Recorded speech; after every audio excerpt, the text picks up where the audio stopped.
দরজাটা খুলেছে, ধরম করে লাগিয়ে দিয়ে ভালো করে না দেখে বলছে, আব্বা হুজুর বলো। কেউ নাই। কেউ নেই, বেশ ভালো। মানে শুনো, বলো। আকাশ থেকে সূর্য এসে তোমার মাথায় বসেছে, হ্যাঁ। তোমার যে 10-12 ভাই আছো, ওই 10-12 ভাইয়ের মধ্যে কেউ বাঁচতে হবে না, বাহ। বাঁচতে হবে তুমি। বাহ। আর আসমান থেকে যে চন্দ্র এসে মিশেছে, হ্যাঁ। এটার মানে হলো ওই 12টা ভাইয়ের মধ্যে ওরা কেউ নবী হতে পারবে না, বাহ। আল্লাহ পাক দয়া করে তোমাকেই নবী করবে। নবী করবে। আর ওই 10টি নক্ষত্র, হ্যাঁ। ওইটা কালকে বলবে। না বা ওইটাই তো শোনা দরকার।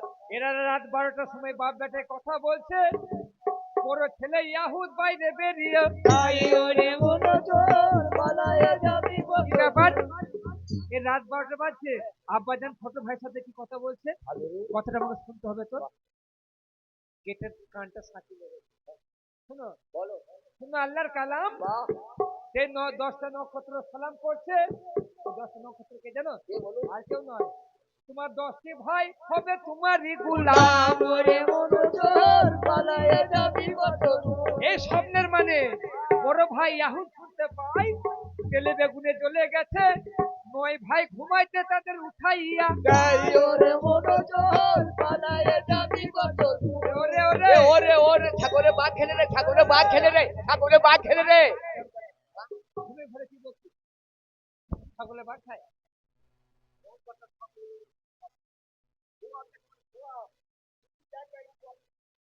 ইউসুফ স্বপ্ন দেখেছে, কি মানে শুনলি? আলহামদুলিল্লাহ, ভালো খবর। আব্বা বাচ্চা, আবার ভাই বাচ্চা হবে, খুশির ব্যাপার। আব্বা খেতে দেবে না, বড় ভাই রাতে দিয়ে খাবো, বলো, সে ভালো কথা। তো এতে কোনো হিংসা কিছু হবে না। আমি খুব খুশি। কি খবর? হ্যাঁ, বাহ।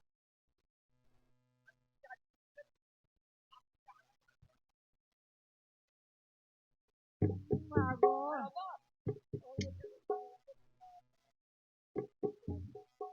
ও তোকে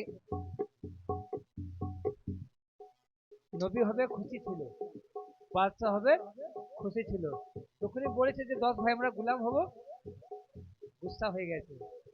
শোন, ও বেঁচে থাকলে তো নবী হবে, বেঁচে থাকলে তো বাচ্চা হবে, পিটিয়ে মেরে ফেলবো। তাই ওরে মনোজোর বালায়ে যাবি কত দূর। ও বেঁচে থাকলে তো নবী হবে, ও বেঁচে থাকলে তো বাচ্চা করে আমাদের গোলামি করাবে। চলো চলো। ওকে পিটিয়ে মেরে দেবো চল। ওরে সুবামা দুধের মাসুম খেলা করছে, ঘোরানোর জন্য ডাকছে, তাই ওরে মনোজোর বালায়ে যাবি কত দূর।